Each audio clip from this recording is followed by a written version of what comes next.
ঠাকুরের রাঙারাতুল চরণে এতক্ষণ যারা নামামৃত সুধা পান করলেন তাদের মানব জীবন শ্রেষ্ঠ জীবনের একমাত্র উদ্দেশ্য ঈশ্বর প্রাপ্তি, তা যেন এই জীবনেই সফল হয় এই কাতর প্রার্থনা। আমরা অধ্যাপক পঞ্চানন সরকারের কথা সৎসঙ্গের ইতিহাসে স্বর্ণাক্ষরে লেখা থাকবে, সকলেই শুনেছি কম বেশি তার কথা। এই অধ্যাপক সরকার কি করে গুরু লাভ করেছিলেন, মহাসাগরের সন্ধান তিনি পেলেন কিভাবে, কার মাধ্যমে? 1932 সালের কার্তিক মাস, মহারাজ তখন কলকাতায় থাকেন। মহারাজ মানে অনন্ত মহারাজ। অধ্যাপক পঞ্চানন সরকার বাগেরহাট কলেজের অধ্যাপক। এই অধ্যাপনার কাজ ছেড়ে দিয়ে কলকাতায় ডাক্তারি শুরু করেছেন।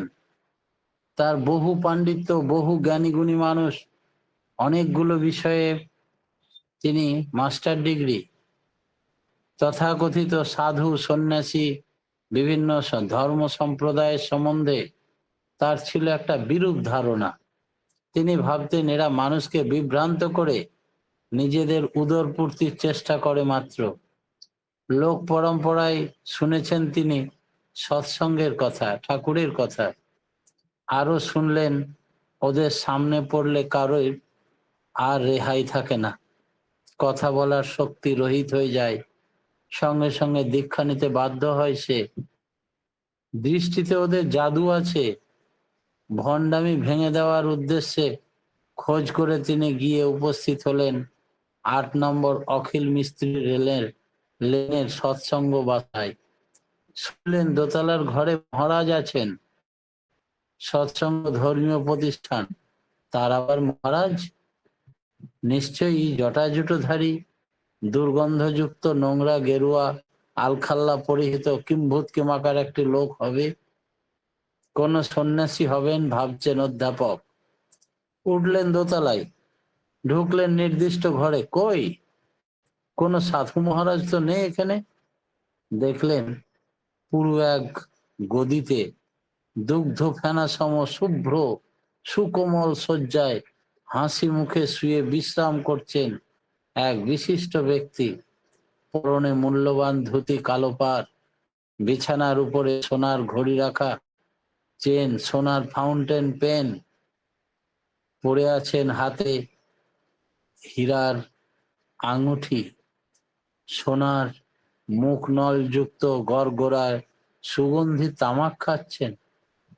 দেওয়ালে প্রলম্বিত বিলেতি পোশাক শায়িত ব্যক্তি আদর করে ডেকে তাকে বিছানায় নিজের পাশেই বসালেন। জিজ্ঞাসা করলেন, কি চাই দাদা? মধুস্রাবী কণ্ঠেশ্বর, যেন মধু ঝরছে। সরকার প্রফেসর বললেন, সৎসঙ্গের মহারাজকে চাই। উত্তর হলো, বলুন কি বলবেন? লোকে আমাকেই মহারাজ বলে। ভাবলেন অধ্যাপক হয়তো ইনি কোনো বড় রাজা বা জমিদার হবেন। জিজ্ঞাসা করলেন, কি করবে বলো? আপনার যাবে যাবে না জমিদারি কি কোথায়? করবে? যাবে না কি করবে? 9টা বাজে তো।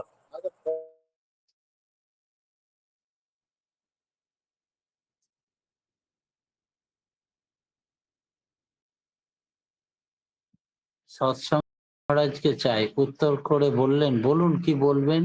লোকে আমাকেই মহারাজ বলে। ভাবলেন অধ্যাপক হয়তো ইনি কোনো বড় রাজা বা জমিদার হবেন। জিজ্ঞাসা করলেন, আপনার জমিদারি কোথায়? মহারাজ উত্তর দিলেন, জমিদারি তো আমার নেই। বুঝলেন পঞ্চানন সরকার এই সমস্ত বিলাস উপকরণ গুরুগিরির পয়সায় আমদানি। বললেন, দেখুন, ভগবান আছেন আর মানুষ আছেন। মানুষ সাধনা করে ভগবানকে উপলব্ধি করবে।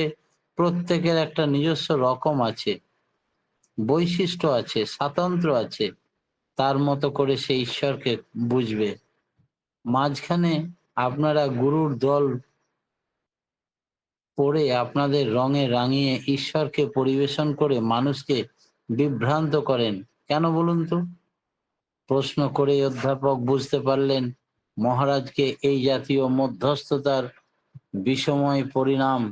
দীর্ঘকাল তিনি বলে চললেন। মহারাজ নীরবে শুনছেন, মৃদু মৃদু হাসছেন আর মাঝে মাঝে তামাক খাচ্ছেন।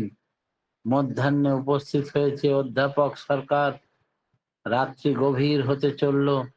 ঠিক উঠবার সময় মহারাজ প্রশ্ন করলেন, তাকে বিষয়বস্তু আছে, ছাত্র আছে, ছাত্র যে স্বাতন্ত্র্য আছে, বৈশিষ্ট্য আছে, নিজেদের মতো করে তাদের জানতে হবে।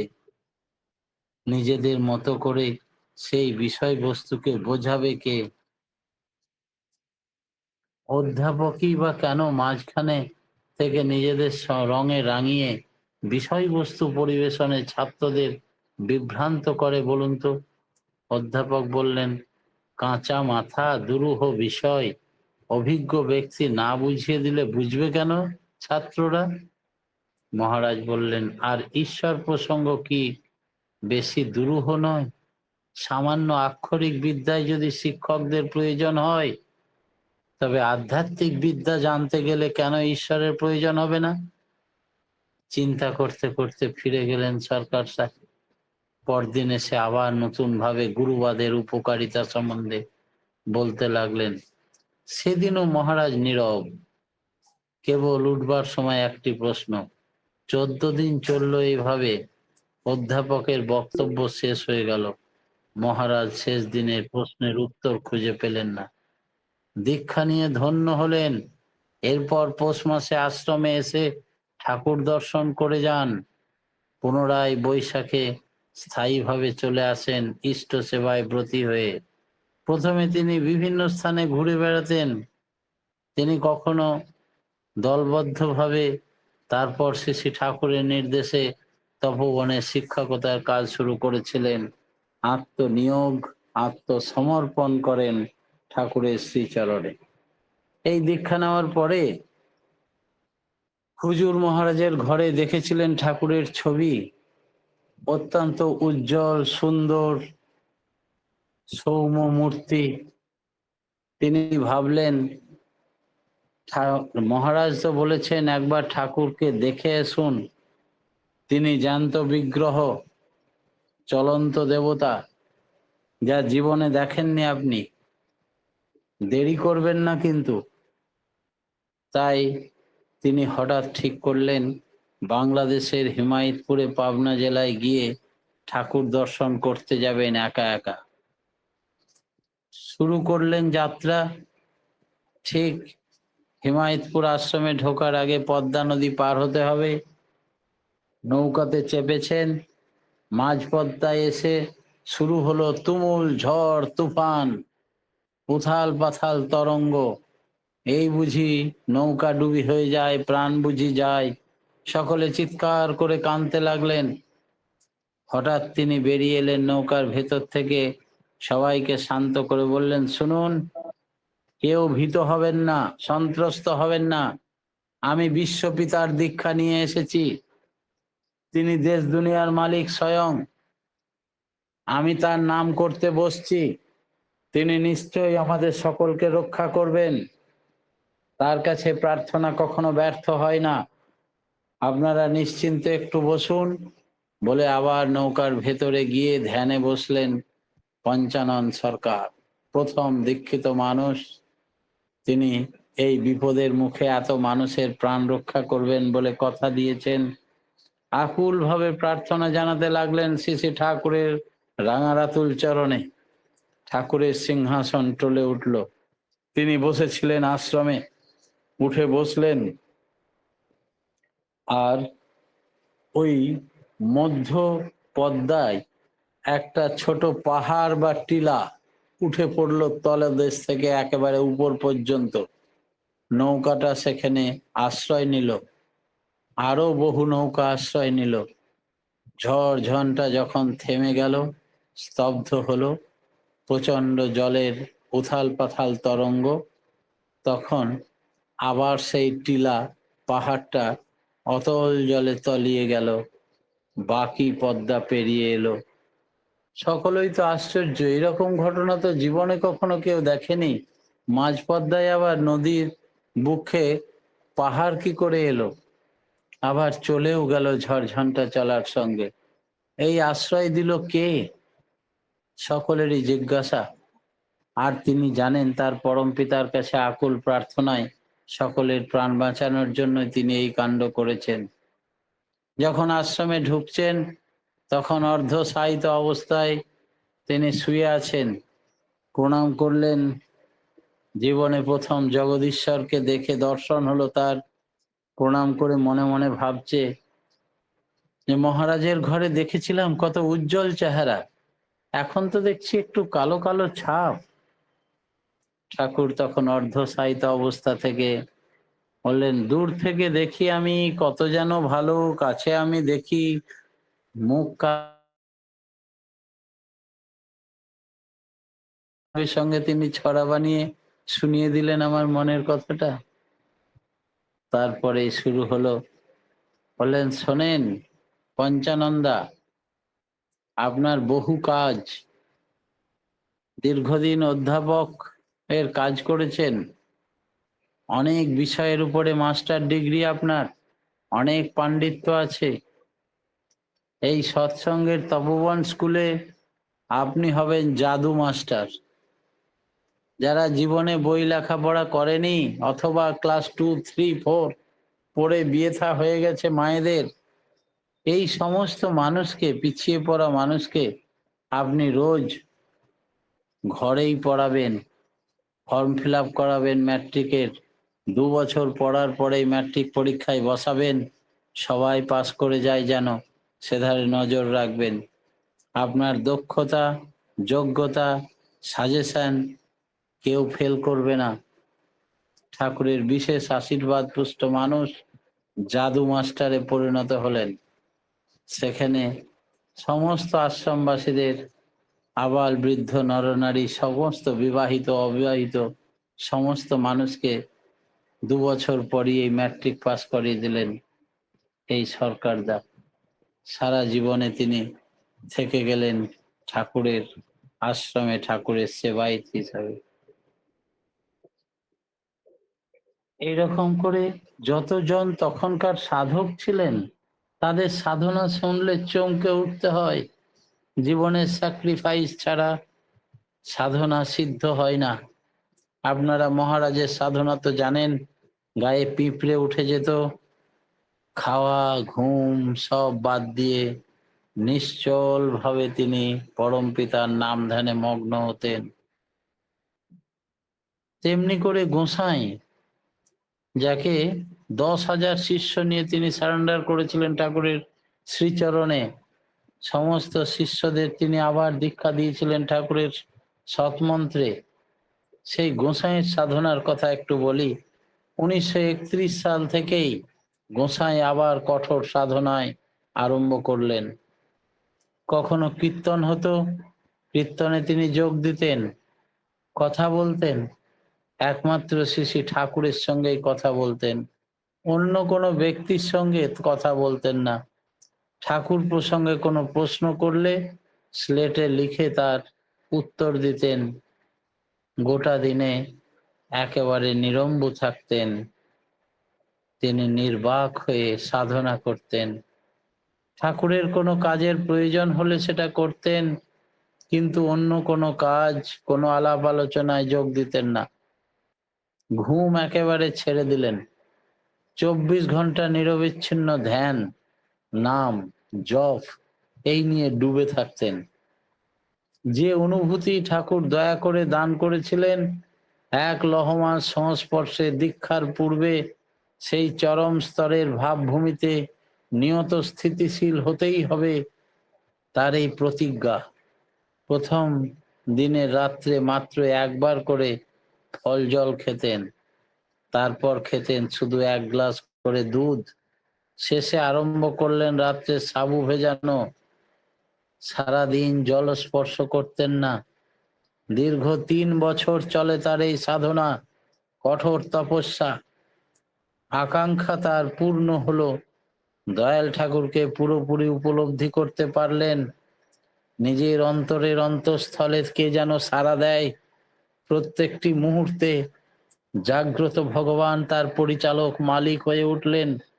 তারপর থেকে তিনি দুপুরে আতবন্য, রাত্রিতে দুধ চিড়ে খেতেন, নাম জপ করতেন 24 ঘন্টায়, চলতো জপ আর পরিশ্রম করতেন। ভেতরে ভেতরে স্বভাবতই চলত নামের ফোয়ারা। এই সময়ে বহু পূর্বেই শ্রী ঠাকুরের আদেশে তার মাথায় বহু যত্ন বিন্যস্ত সুদীর্ঘ সুন্দর কেশ, বড় বড় চুল ছিল, তিনি সেগুলো কাটিয়ে ফেললেন। সাধনার পর আবার তিনি প্রচারে বার হলেন, পুরোপুরি যোগানদার হয়ে উঠলেন আশ্রম সংগঠনের কাজে। এই রকম সাধক মানুষ ছাড়া এই প্রতিষ্ঠান গড়ে উঠত না। প্রত্যেকের সাধনা দেখলে আশ্চর্য হয়ে যেতে হয়, কি করে জগদীশ্বরকে প্রাণে প্রতিষ্ঠা করতে হয়। কঠোর সাধনার মাধ্যমে তা করেছিলেন। গোসাইদা তাদের মধ্যে অন্যতম। শ্রী শ্রী ঠাকুরের এই আশ্রমের সাংগঠনিক দিনে শুরু হয়েছিল যন্ত্রযুগ। যন্ত্রযুগে কিভাবে কর্মীদের কর্মঠ করে তুললেন পরম দয়াল স্বয়ং দেখুন। এই সময়ে সংগঠনের কাজেই জোর করে সংগঠনের কাজে দেওয়া হতো। আশ্রমে যখন যেখানে কনস্ট্রাকশনের কাজ আরম্ভ হতো, তখন সেখানে অস্থায়ী ছাপরা তৈরি করিয়ে দেওয়া হতো, অর্থাৎ তাঁবু বিছানো হতো। ঠাকুর সেখানেই বাস করতেন। কাজের জায়গায় তিনি সব সময় উপস্থিত থাকতেন নিজে। কাজ বুঝিয়ে দিতেন, দেখিয়ে দিতেন। কর্মীদের উৎসাহ প্রেরণা যোগাবার জন্য সেই কর্মস্থলে তিনিও তাঁবুতে থাকতেন, উদ্দীপিত করে তুলতেন তাদের প্রত্যেককে আরোতর সম্বেগে। কাজের জন্য যখনই সে জিনিসের প্রয়োজন হতো তা সংগ্রহের ব্যবস্থা করতেন ঠাকুর স্বয়ং। এইভাবে আশ্রমে যা কিছু হলো তার সবটাই হলো ঠাকুরের একক পরিচালনা উদ্দীপনায়। গড়ে উঠল সৎসঙ্গ ব্যাংক, রেনোভেশন। এই ব্যাংক হলো দরিদ্র কৃষক বর্গের রক্ষার জন্য। তৎকালে চাষের সময় কৃষকরা জমিদারদের কাছ থেকে ঋণ নিয়ে চাষ করত। ফসল উঠলে সুদ সমেত জমিদারের ঋণ পরিশোধ করতে হতো। চাষি সর্বশান্ত হয়ে পড়ত। সৎসঙ্গ থেকে চাষিদের বিনা সুদে টাকা দেওয়ার ব্যবস্থা করলেন শ্রী শ্রী ঠাকুর। চাষিরা রক্ষা পেল, শত্রু হলো জমিদার বর্গ। একে একে ধীরে ধীরে বহু প্রতিষ্ঠান সৎসঙ্গ তৈরি করলো। পাওয়ার হাউসে 90 অশ্বশক্তির দুটি বিরাট ইঞ্জিন, ডাইনামো, একটি স্টিম ইঞ্জিন, ছোট ছোট আরো বহু ইঞ্জিন ডাইনামো তৈরি হলো। মেকানিক্যাল ওয়ার্কশপ তৈরি হলো, ইলেকট্রিক্যাল ওয়ার্কশপ তৈরি হলো। ম্যাসন বিভাগ, ইঞ্জিনিয়ারিং বিভাগ তপোবন বিদ্যালয় থেকে অনেক বড় হলো। দুটি flat machine, tricolour block printing, treadle এবং 3-4টি ট্র্যাডল রুলিং ও কাটিং মেশিন ইত্যাদি নিয়ে এক বিশাল ছাপাখানা তৈরি হলো, যেখানে ইংরাজি, বাংলা, হিন্দি, উর্দু, আরবি, ফার্সি, সংস্কৃত প্রভৃতি ভাষায় ছাপার সুবন্দোবস্ত করা হলো। গড়ে উঠল কেমিক্যাল ওয়ার্কস, আর্ট স্টুডিও, সৃষ্টি হলো বিশ্ববিজ্ঞান গবেষণাগার। এলো এক্স রে, আল্ট্রা ভায়োলেট রে, প্রজেক্টর মেশিন, মাইক্রোস্কোপ, ছোট বড় আরো অসংখ্য মাইক্রোস্কোপ। তৈরি হলো গ্লাস ফার্নেস, তৈরি হলো পৃথিবীর সর্বদেশের সর্বযুগের মনীষীগণ লিখিত গ্রন্থরাজি নিয়ে এক বিশাল লাইব্রেরি। গড়ে উঠল Manmohini institute of science and technology. বিদ্যুৎ আলোক শোভিত হলো প্রশস্ত রাজপথগুলি, গ্রাম শহরে পরিণত হলো। আর স্পাইনিং মেশিন বসলো, চালের কল, ঘানি, গেঞ্জির কল, স্টিম লন্ডি, আরো কত কি গড়ে উঠলো। এক স্বয়ং সম্পূর্ণ প্রত্যাশা নিরপেক্ষ অমরাবতীর সৃষ্টি হলো। অজপাড়া গ্রাম হয়ে উঠল উন্নত শহর। আদর্শ পল্লী সংগঠন করে দেখিয়ে দিলেন ঠাকুর গ্রাম কেমন করে গ্রামে লোকে সুখী থাকতে পারে, শান্তিতে থাকতে পারে, আলো ঝলমল রাস্তায় থাকতে পারে, অন্ধকার দূরীভূত করতে পারে। বিজ্ঞানের চরম জয়যাত্রা করে দেখিয়েছিলেন শ্রী শ্রী ঠাকুর। আজকে শ্রী শ্রী ঠাকুর এত সব জানলেন কি করে?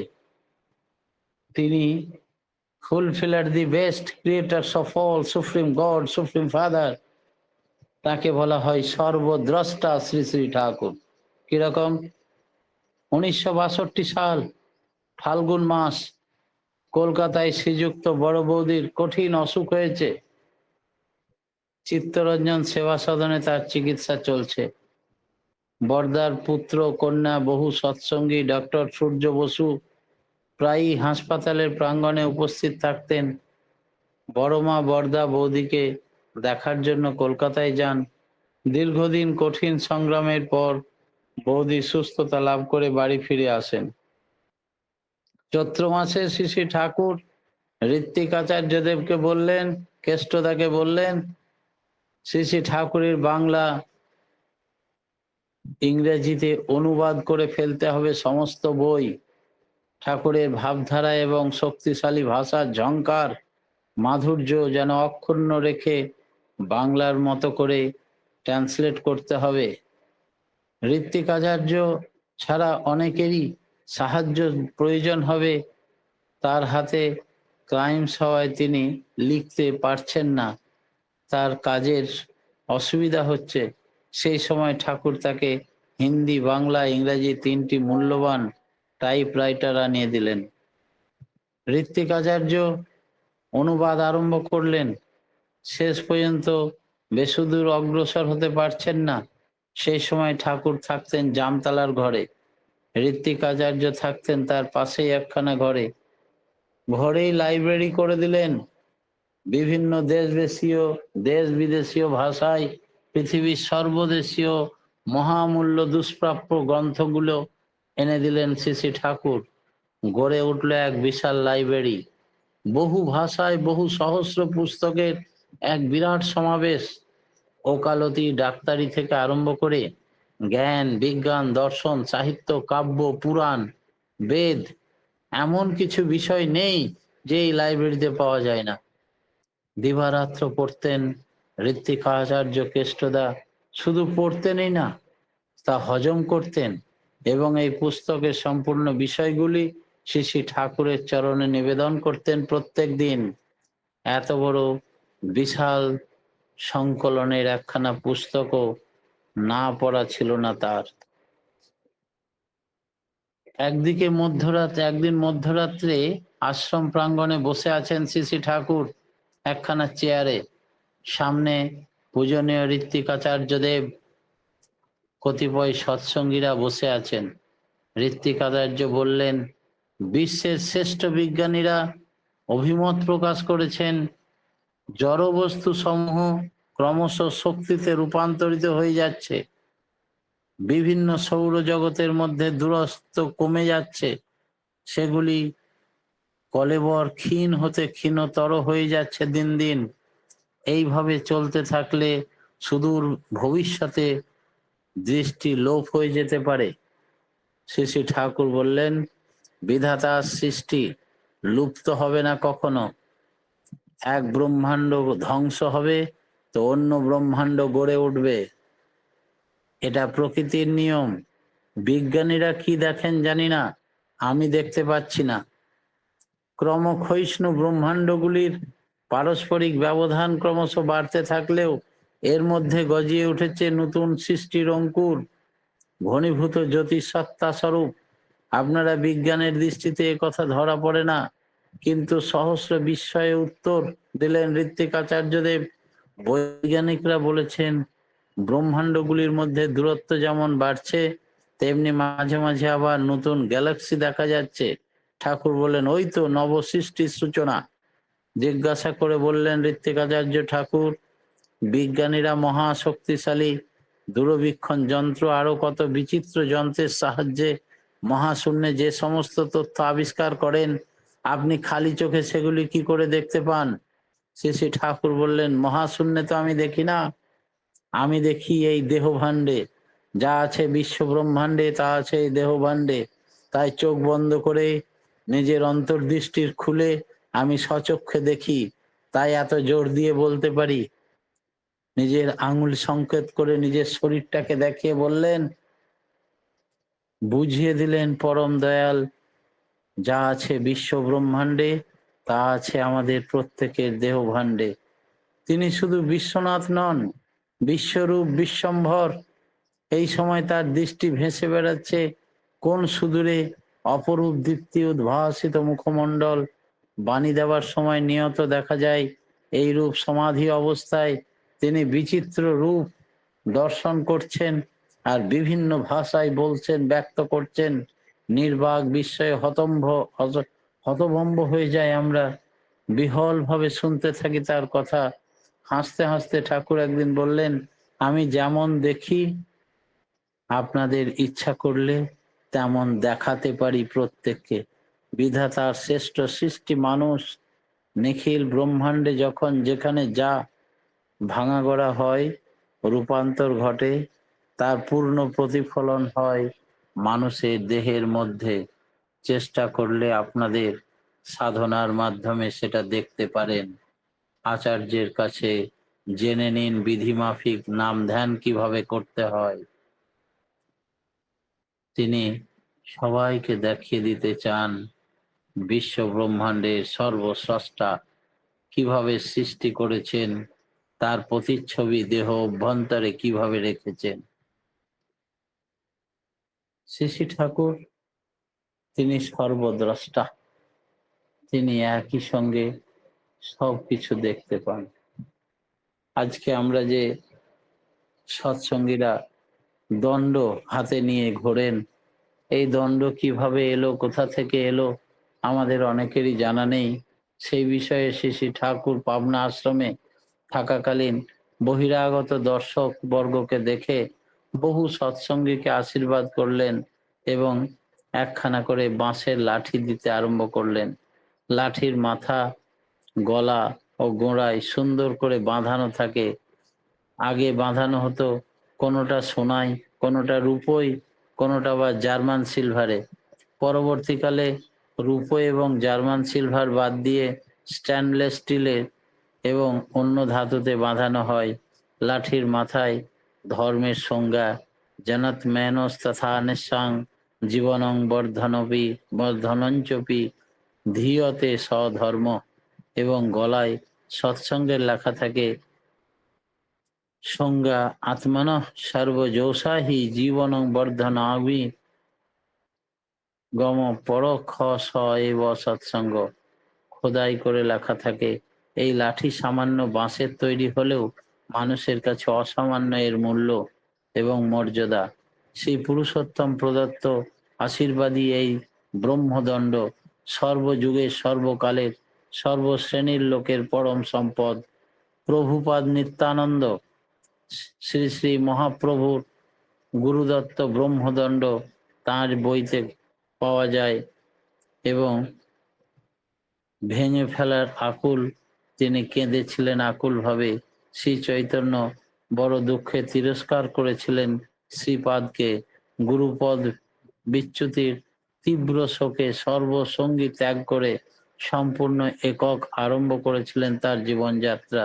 এই যুগে শ্রী শ্রী ঠাকুরের প্রদত্ত এই দণ্ড সেই গুরুদণ্ড, ব্রহ্মদণ্ড, যুগের গৌরব, জাতির গৌরব, জাতির ভাগ্য, মানুষের শ্রেষ্ঠতম ঐশ্বর্য। এই লাঠি তৈরির উপযুক্ত বংশদণ্ড সংগ্রহের দায়িত্ব দেন ঠাকুর আশু জোয়ারদার উপর। বাঁধিয়ে সংজ্ঞা দোহাই করে খোদাই করে সর্বরকমে সম্পূর্ণ করে দেওয়ার দায়িত্ব ওই আশু জোয়ারদার। শৈশবে গোসাইদার কাছ থেকে দীক্ষা নিয়ে বাল্যকালে ও যৌবনে তার সঙ্গে থেকে মানুষ হয়ে উঠেছিলেন আশুতোষ দা। ইষ্টের ইচ্ছা পরিপূরণের জন্য তিনি সমস্ত কিছু উৎসর্গ করে এই দণ্ড নির্মাণের কাজে ব্রতী হয়েছিলেন। শ্রী শ্রী ঠাকুর আমাদের অনেক আরে সময় হয়ে গেছে তো, প্রত্যেকের সার্বিক মঙ্গল প্রার্থনা জানিয়ে আজকের মতো আমার ক্ষুদ্র বক্তব্য এখানে শেষ করলাম। জয় গুরু। জয় গুরু দাদা, অসাধারণ।